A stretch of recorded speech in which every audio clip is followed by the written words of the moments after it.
Assalamualaikum, ayo belajar bareng aku lagi di RNM Channel.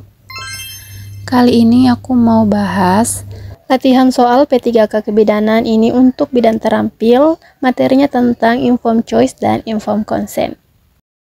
Oke, sebelumnya yang belum subscribe, ayo di subscribe dulu agar kalian tidak ketinggalan soal maupun materi tentang P3K, SKP maupun UKOM. Dan jangan lupa kalian harus tahu materi kalian, apa yang harus kalian pelajari itu lewat kisi-kisi resmi.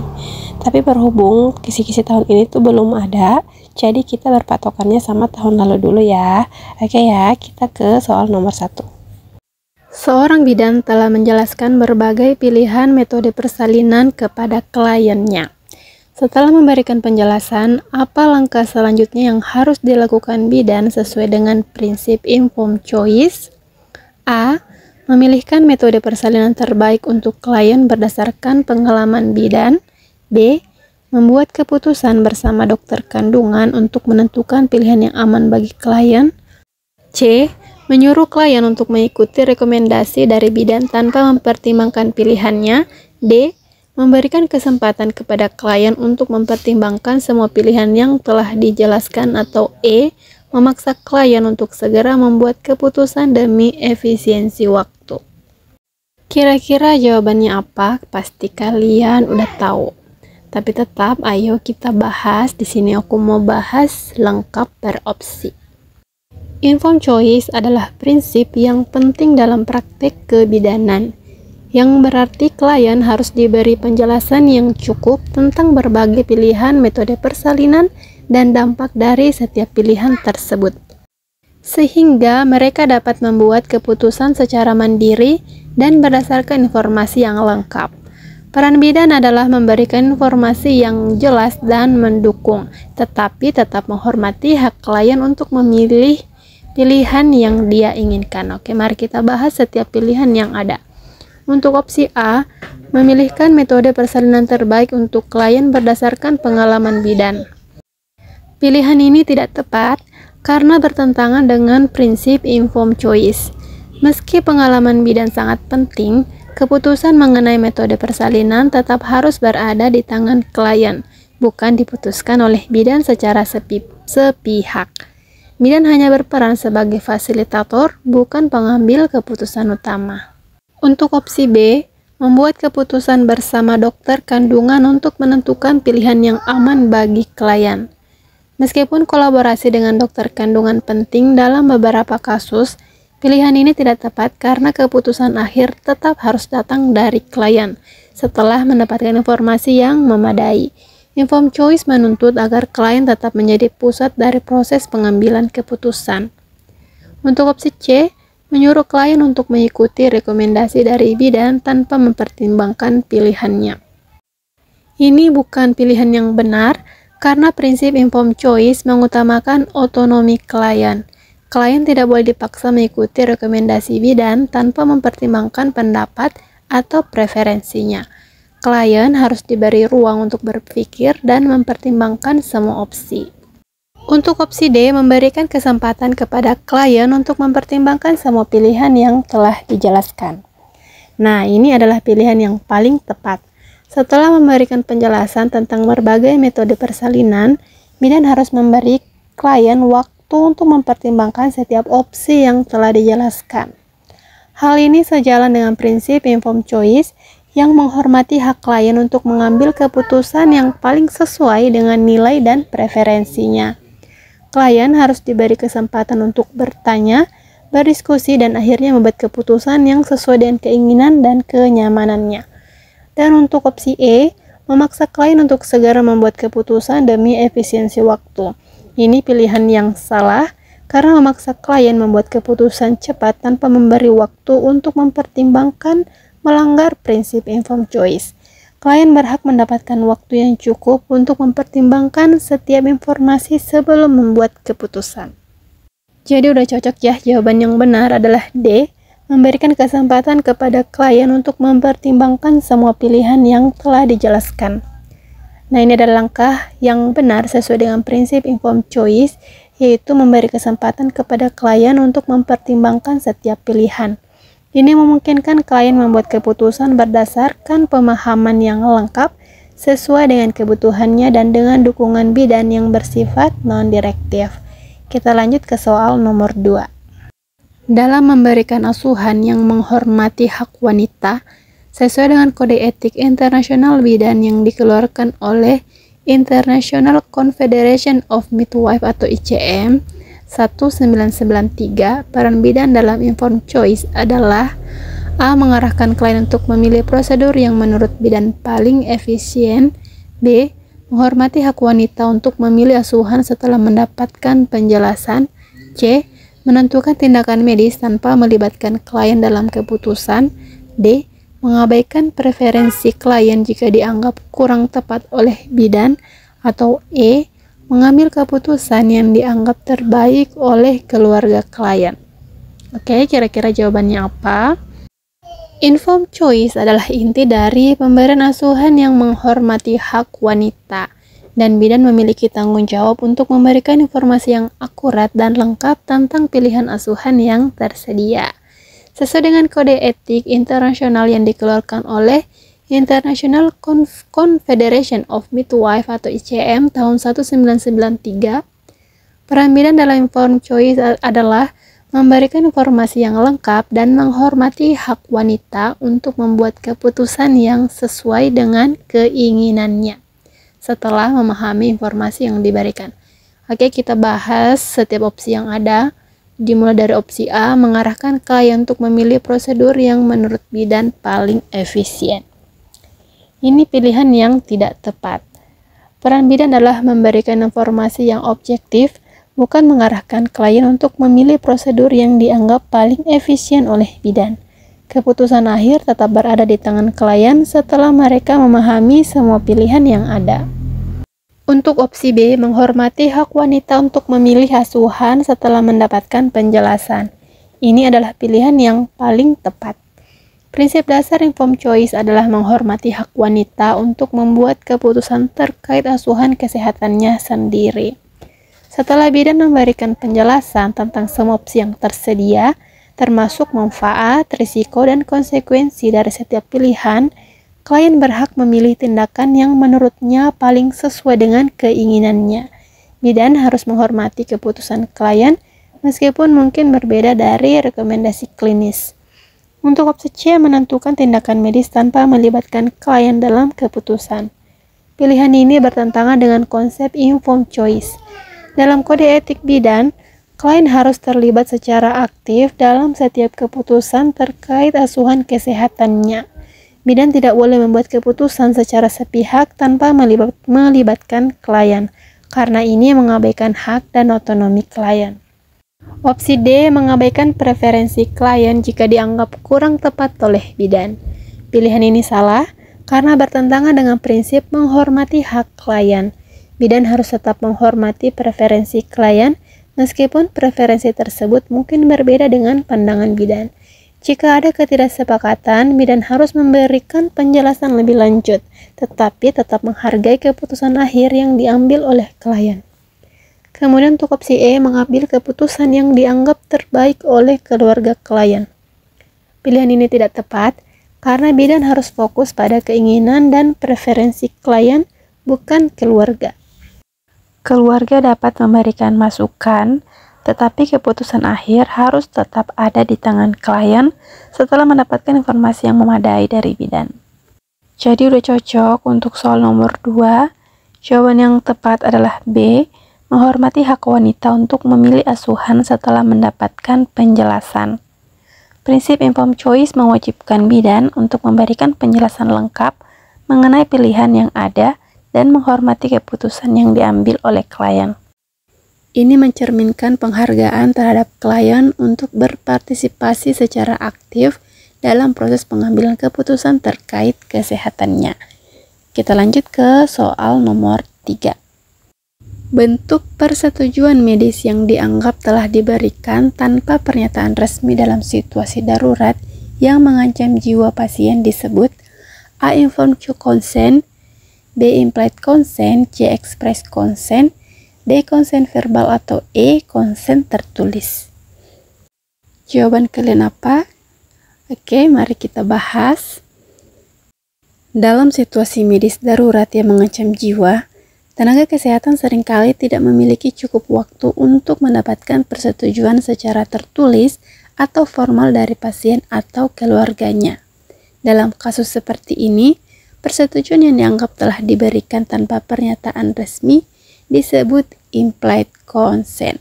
Tapi di sini aku tetap mau bahas per opsi, karena dari setiap opsinya kalian akan dapat ilmu yang baru lagi. Oke, aku mulai dari opsi A, informed consent. Informed consent adalah persetujuan yang diberikan secara formal oleh pasien setelah mereka menerima informasi yang lengkap mengenai prosedur, risiko, dan manfaatnya. Ini adalah proses yang resmi dan melibatkan komunikasi langsung antara pasien dan tenaga medis. Namun dalam keadaan darurat, informed consent tidak selalu memungkinkan karena waktu yang terbatas. Untuk opsi B, implied consent, nah ini adalah jawaban yang tepat. Implied consent adalah persetujuan yang dianggap telah diberikan berdasarkan tindakan atau situasi tertentu, meskipun tidak ada pernyataan eksplisit dari pasien. Dalam situasi darurat yang mengancam jiwa, misalnya ketika pasien tidak dapat memberikan persetujuan secara verbal atau tertulis, tenaga kesehatan dapat bertindak seolah-olah persetujuan telah diberikan dengan asumsi bahwa pasien, jika dalam keadaan sadar, akan setuju untuk mendapatkan tindakan yang diperlukan demi keselamatannya. Contoh dari implied consent termasuk penanganan medis pada pasien yang tidak sadar di ruang gawat darurat. Kemudian untuk opsi C, express consent. Express consent adalah persetujuan yang diberikan secara eksplisit oleh pasien, baik secara verbal maupun tertulis. Ini melibatkan komunikasi langsung di mana pasien secara jelas menyatakan persetujuannya terhadap prosedur atau perawatan tertentu. Express consent berbeda dari implied consent karena membutuhkan pernyataan langsung dari pasien. Untuk opsi D, consent verbal. Consent verbal adalah bentuk dari express consent yang diberikan secara lisan. Pasien secara langsung mengatakan bahwa mereka setuju untuk menjalani prosedur setelah menerima penjelasan. Namun, seperti express consent lainnya, consent verbal tidak cocok untuk situasi darurat di mana pasien mungkin tidak bisa memberikan respon. Kemudian untuk opsi E, consent tertulis. Consent tertulis adalah persetujuan yang diberikan secara resmi melalui dokumen tertulis setelah pasien diberi informasi lengkap.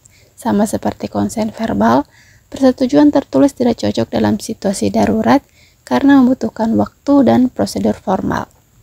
Jadi untuk soal nomor 3 jawabannya udah cocok implied consent. Implied consent digunakan dalam situasi darurat ketika pasien tidak dapat memberikan persetujuan secara verbal ataupun tertulis, tetapi tindakan medis tetap diperlukan untuk menyelamatkan nyawa pasien. Ini didasarkan pada asumsi bahwa pasien dalam kondisi sadar akan setuju dengan tindakan yang dilakukan untuk kepentingan keselamatannya. Lanjut soal nomor 4. Situasi di mana implied consent dapat digunakan dalam pengambilan keputusan medis adalah ketika A. Pasien memberikan persetujuan tertulis sebelum operasi. B. Pasien berada dalam kondisi darurat yang mengancam jiwa dan tidak mampu memberikan persetujuan. C. Keluarga pasien menolak prosedur medis tertentu. D. Pasien menyatakan persetujuan secara lisan di ruang pemeriksaan. E. Dokter meminta persetujuan keluarga sebelum melakukan tindakan medis. Oke, mari kita bahas kembali untuk soal nomor 4.